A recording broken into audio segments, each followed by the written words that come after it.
What's up, guys, and welcome back to the channel. It's been a crazy ride with the Strawberita back there. It's been an unreal journey. I can't believe this, like, pretty much last 6, 7, 8 months has taken me with this thing. Obviously you guys seen where we got this. We got a little bit into the fender, got a little bit into a tree, you know. You'll have that on these big jobs.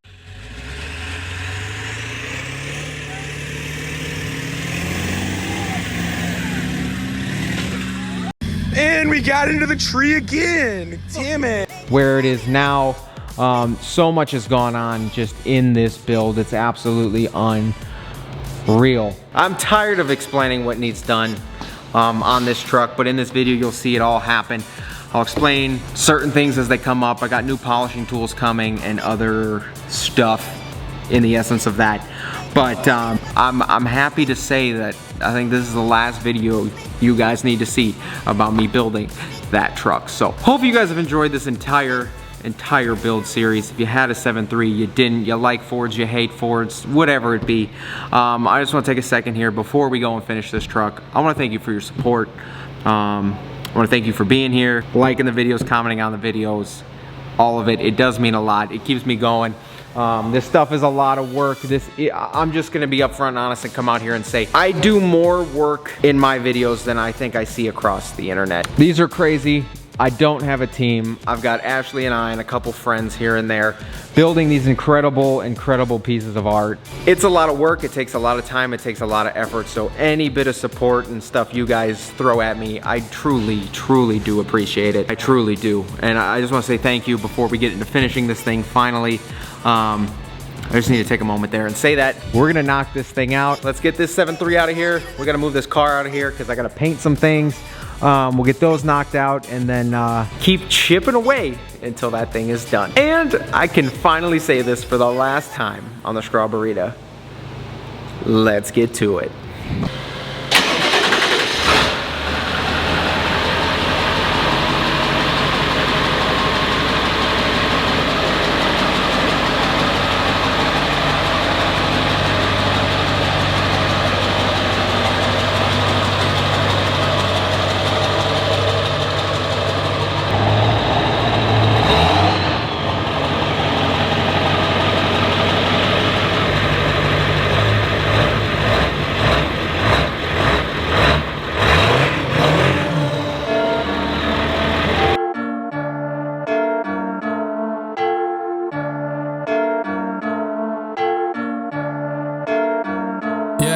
Feel like John Moran, need a triple-double.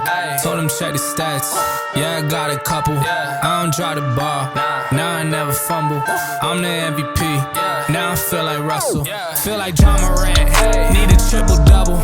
Told him check the stats. Alright guys, so we got all the final pieces kind of staged here. Now, I'm not going to be painting this today. I need paint gun cleaner and all that. So like, it'll be in this video, but not right now. We're going to get this layered in some primer before I tell you how I'm going to do that. As you can see, these things are they're beat. I mean, you probably caught some of that on camera, but this is brand new. And then our engine cover is in relatively good condition as well. But these bed rail caps are, you know, you can see there's dings, there's dents, there's scuffs and scratches and just stuff in them. I'm gonna tell you why I'm not worried about that. One, because like a set of these with tax, title, shipping, and all the above are probably about $300 for some plastics. Also in this economy, does not sound appetizing. That's the first thing. Secondly, they're bed rail caps. If this truck gets used as a truck, why on earth would I worry about that? When there's primer and paint on them too, it's not going to look as bad as it does as it sits here. With a clean coat, with a clean, fresh coat of paint and all that, this is going to look a million times better. But also, like I said, they're bed rail caps. So sitting all the way up there at that height out there really isn't something to like worry about. So like I said, if I'm just going to go through and paint what I have here. And like I said, once it's actually painted, the paint and clear and all that'll fill in a lot of the small ones. Some of the big gouges will still be there, but like I said, it's inside on top of the bed. I'm personally not worried about it. Also, as for primer, because they're plastics, a good self-etching primer helps, a plastic primer helps.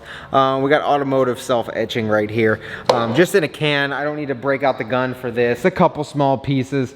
So that's what we're gonna do, and because it's out of a can, you need to make sure that stuff is like almost fully cured and dried.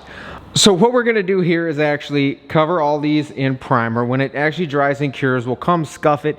Anything that needs removed, we can remove it. Get that surface re-prepped, and then we'll shoot the paint. But when you're doing plastics, because they're textured, every single last piece of plastic usually comes textured unless it's meant to be painted. 400 grit over everything, break that, texture down. You can go to town and get this whole surface flat if you wish. Same thing with these. If you want all the texture out, you can do that. Or you could do it on the primer end, so scuff the whole thing, and then once these are, this has primer all over it, well, one, it should cover most of the texture, and two, if it doesn't, a nice little wet sand or dry sand once the primer is cured, and then when you paint on top of it, all that texture should be buried and hidden inside of these plastics. So that's what we're gonna do, and especially on this engine cover here, it's gonna be special because we're gonna actually paint this different colors and two-tone and all that to make it look super cool under the hood. So maximum adhesion for paint on plastic parts is 5 to 7 days of cure time. So anything plastic, anything flexible, keep that in mind when you're doing your project. So we're gonna get this thing sprayed. Like I said, just some automotive self-etching in a can. Nothing crazy today.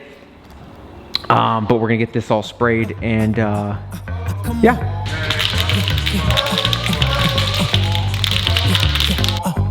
Come on. Yeah. Ooh, I'm sorry, baby. I don't mean to be rude. Yeah. I'm just a little different from all these dudes. Okay, they riding waves, me, I'm up on a cruise. Yeah. You feel like me, then you got nothing to prove. I see him trying to do what I do. Yeah. Even Mick Jagger couldn't move like a move. Yeah. You think you're how I look, I'm up on the moon. Yeah. Got fresh to death and it came out of the tomb. That's cause I got a different type of gratitude. Don't be sour, got my power from the Beatitudes. And we did it the long way, check out the latitude. I'm unapologetically fly, I don't wonder why this. Alright guys, so the stuff we shot in primer is just chilling right now.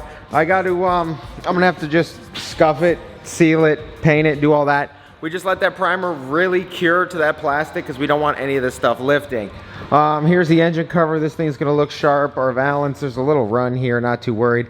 I'll get all that stuff wet sanded. This thing, we'll wet sand these perfectly flat, and then we'll seal them and hit them with color.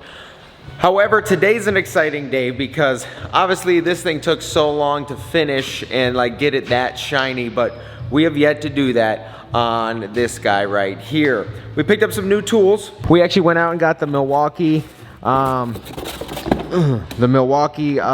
like buffer here. It's the 21 mil, so it's a 6-inch pad. We're gonna try this out. Honestly, I'm excited. I'm really excited. One, to get rid of the cords, and two, it's a random orbital polisher and not a rotary like I always use. Rotary is actually like the most powerful, but it's the most difficult to use. It gives the best results, but it's difficult to use. But this is like in the middle. So this should be an exciting time today, buffing that truck out with this. And we also got another tool right here. I actually picked up a Ingersoll Rand little DA sander here. Hooked up to the air. That thing's got some serious power, and yeah. I'm super stoked. I got a little crazy here on the first gen because this took me all of 1 second and this took me all of 3 seconds. That sander itself is gonna completely increase my productivity like tenfold, which is incredible. But what we're gonna do now is we're gonna get to color sanding this truck, which means we're gonna take this clear coat, make it flat, and polish her out all the way down, around, and around, really. Bumpers and all. Grill looks pretty flat, and I don't want to get too crazy on this. Might have to hand wet sand this, and we could polish at least the flat faces out or something. And the hood's gonna be fun. The hood's definitely gonna be fun. So knock this thing out and see how she shines, and we can actually add badges to this. Like, I actually just added the badges to this. Completely different car over here. Oh, this thing looks so much better. I don't know why people take badges off. Well, I know why, but to me, that completes the vehicle. Like, that looks so much better.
It's been actually a minute on polishing this thing out. Learning the new like Milwaukee polisher compared to the rotary I've been using.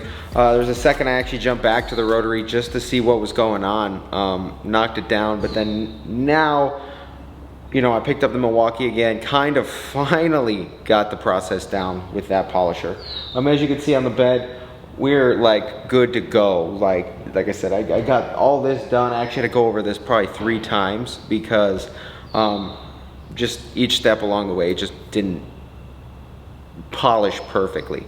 Now I'm gonna say it's not 100% perfect, but it's not bad for a truck that cost me $3,500 to start. So this thing actually looks really, really good, and I can't wait to see it in the sun. It's something else, guys. It really is. It's pretty, you know, it's deep. I mean, just polishing it out like that, it is. It's super deep, and it looks really, really good. It's time to do something that I've been waiting forever to do. Ever since we took the XLT badges off this thing, and we found the Lariat interior, I've had these sitting on the shelf forever. We've got the new chrome Lariat badges, and they're ready to go on. I also got new Powerstroke emblems here. They actually just showed up today because we took the old ones off, if you remember that. But new Powerstroke emblems, those are gonna go on, but they'll probably be here tomorrow because they just got delivered today. But yeah, let's throw this on real quick. Here is a part number if some of you are looking for one. And then, yeah. So because we actually like compounded this, polished it, did the whole 9, the surface is clean, but it's like, you know, all that polish and compound is into any cracks or grooves that are on the surface. So, little alcohol, we're gonna wipe off where the badge needs to go, so that 3M will actually stick properly.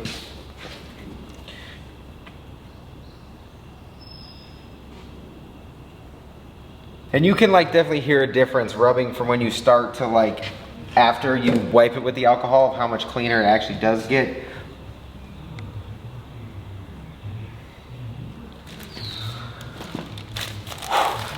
I can't believe this. We're actually almost there. So literally we've got the whole cab polished. This front fender is good. We're gonna have to do the hood, the front bumper. We're gonna knock this bed out here in a second, but the other side should go much smoother, considering I finally figured out what actually needs to happen to get all the you know, 1,000, 2,000, 3,000 grit scratches out of the paint. But here we go. Let's get this thing put on. I'm actually excited to finally see something on the side of this besides nothing for so long. It's literally looked like this forever.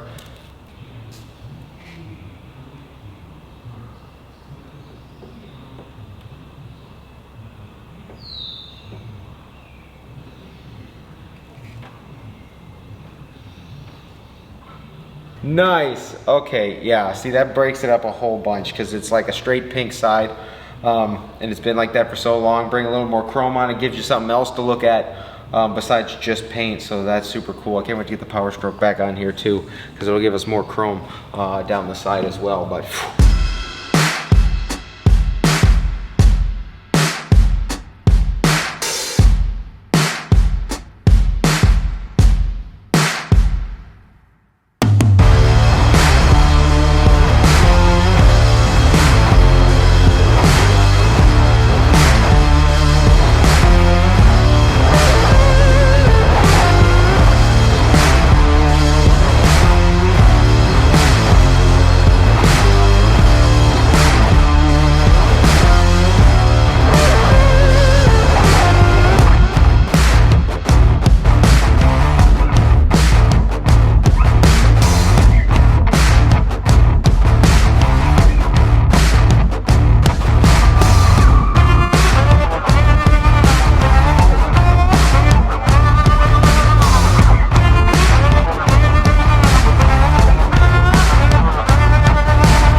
So guys, it's been like almost a year to the day. We're getting close, maybe half a month or so, month out, and we'll have had this thing in our possession for about a year now. Obviously you guys know when we started, this thing was not like this. If you guys have been watching this entire build series, let me know in the comments down below, but this is not what we started with. We got this thing all the way stripped down, every body panel was off, and we just had pretty much the cab on this thing. Got the frame all done, you know, obviously scaled that, repainted that with Eastwood ceramic paint. It's super cool with that ceramic paint because it still beads water off. And speaking of beading water off, we use Jack's Wax graphene coating on this. A little bit stronger than a ceramic coating and a little bit more reliable and longer lasting as well. But we did a graphene coating on this, and I can say that in the sun, this thing it's deep. Obviously we polished it forever. It literally took me about a week to polish this out, and it's still not perfect. But when you hear, like, if you guys want me to go over the whole build, like specs and price and everything, what I bought it for, what I got in it, all that stuff, if this is something you were thinking about doing to your truck, if you guys want me to give you kind of like a price breakdown on how to get here, I can do that for you. But you'll understand, like I said, I mean, in some lights you'll catch like a scratch or two, but there's not many, if any, from the wet sanding process. But like I said, for what I have into this truck, it is beyond what it should be. Let me tell you that. I put more time, effort, and money into this truck than I probably should have, but the results, honestly, I am super thrilled with them. A lot of you are gonna ask about, you know, the tint. We'll get it tinted, don't you worry about that. You know, we'll knock it out. I got it inside. I just gotta get new tint tools and find the time and stuff to get up there, shrink the windshield. That's why the remote start and alarm little sensor up there is still hanging, because I'm not gonna stick it to the windshield and then peel it off and then tint it and do all that. So I just left it hanging. We'll get that secure and all of that as well. This is an aftermarket handle that came, and as you can see, it's too wide, so I do need to pop this off and shave it and repaint this handle. But like I said, there's a few odds and ends things we got to take care of. You heard that there. Obviously, interior, guys, this was an XLT F250. We bought a whole nother truck, an entire Lariat, and swapped everything over, wired the seat in. So we got a Lariat interior in here all the way down to our door panels. Beautiful chrome handles in there. Obviously pink Axec carpet, WeatherTex. Coming here to the back, yes, we did get the doors to work, new latches, and all of that. Back here we got two 10-inch slim Ground Zero subs, and everything in the doors is Rockford Fosgate. The amps and everything are tucked behind here. A full audio system in here, Kenwood doubled in the dash. Like I said, we went to the lengths on this one, and I am very, very relieved we're at this point right now, because it's been a ride with this one, guys. Yes, I know it's an interesting paint choice. I went through a bunch of colors and stuff during this entire process. This was not supposed to be pink, but I ended up settling on pink. This is 2010 Challenger, that's where I got it, and then during the process of building this, Jeep decided to throw it on new Wranglers. It's Tuscarado, but also back in the day, off of a Challenger. This is Fuchsia. This color is absolutely stunning. I will be honest with you, in the daytime, it looks really good. It really does.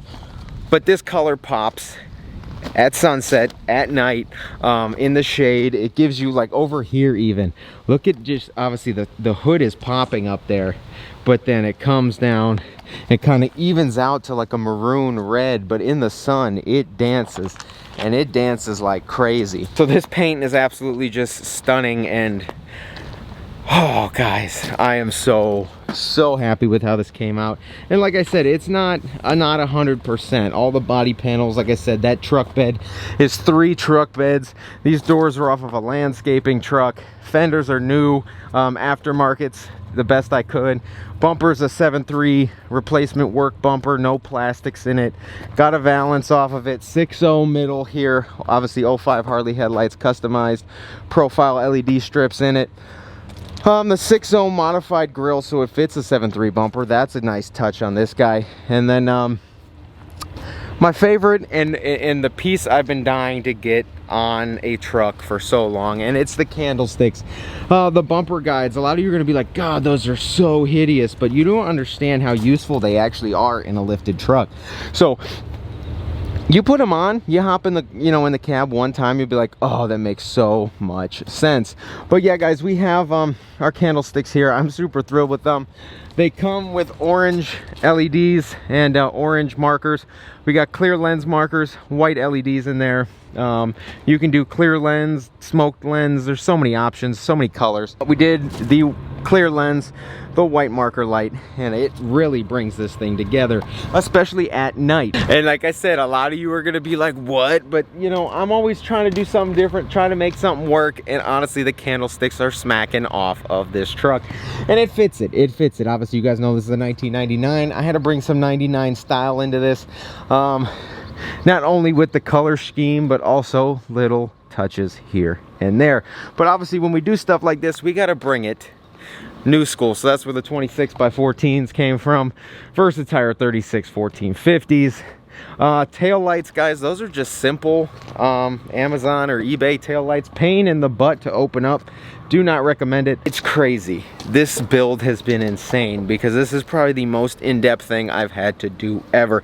If you guys remember where this truck came from, how it started, how beat up and dented, literally got pulled out of the mud, banged against a tree, parked in a parking lot, and then I bought it. Obviously 7-inch North Spec stack, stainless, 7-inch, 41 inches, 42 inches high, comes on the top of the cab. I hate the stubby stacks on these trucks, and if your stack does not clear the top of your cab, that's how you're gonna end up melting your lights, because the heat rises literally from, just say if you do the stubby stack that gets right to the bottom of the window, well, your heat's going to rise into the glass up and over. But if it's up there, there's enough force to get the heat up and out as you're driving, and less chance of that. And plus, I think the tall stacks look better, especially from the back going all the way to the top of the cab. Obviously Raptor liner, tinted that teal just to match the suspension, and I think that comes together amazing as well.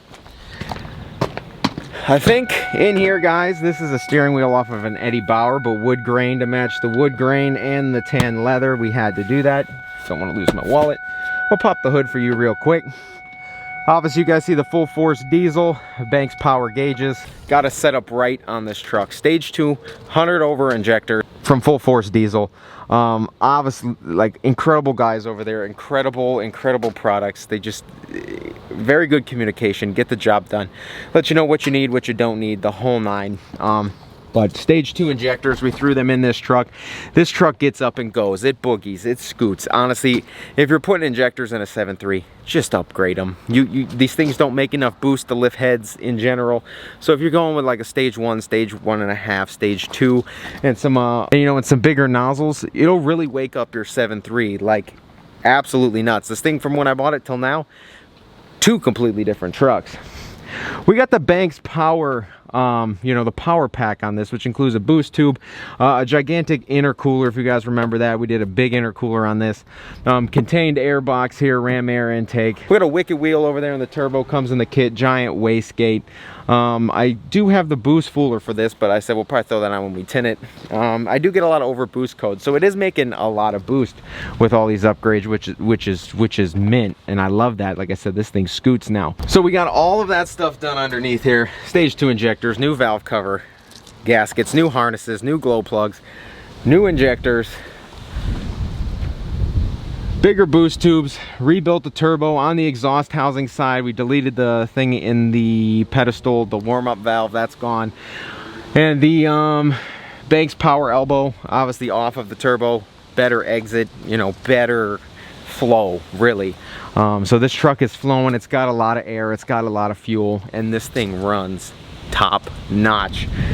Best part is this thing's got 274,000 miles on it, and it runs like it's straight off the lot, which is truly amazing. And because of these injectors and everything we did, guys, up in here, because of all the motor upgrades, guys, obviously we got ourselves a fast fuel system on this guy too. And because obviously heavy duty trucks keep that rear end cool, down here we got a Banks diff cover.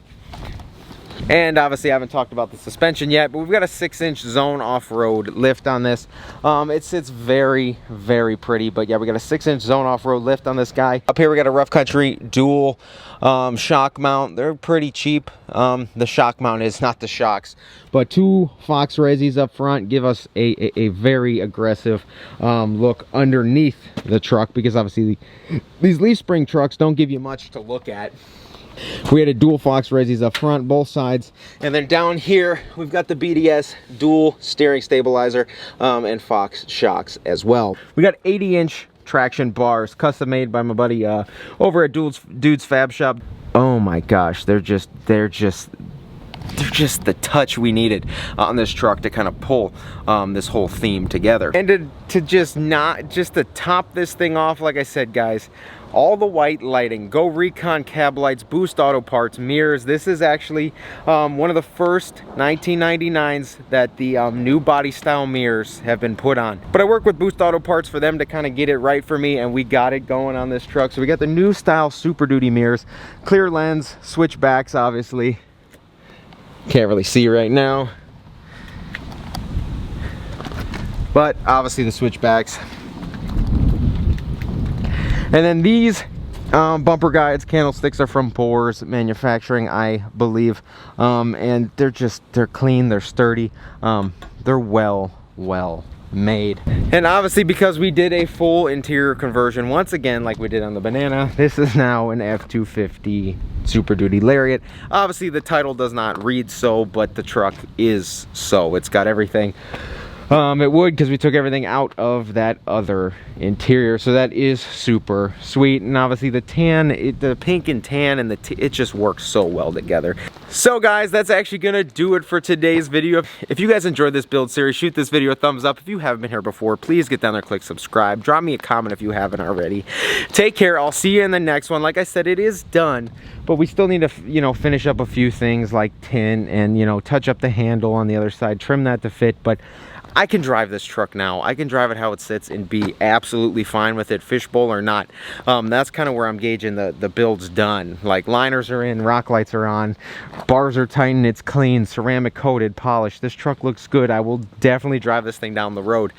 But like I said, couple things, you know, it's just kind of like I bought it now, and now I can do my tint and other stuff as well. But yeah, guys, we'll knock that out someday soon here in one of the next videos. But if you guys have been following me this entire build, thank you. Thank you for your support. Thank you for everything.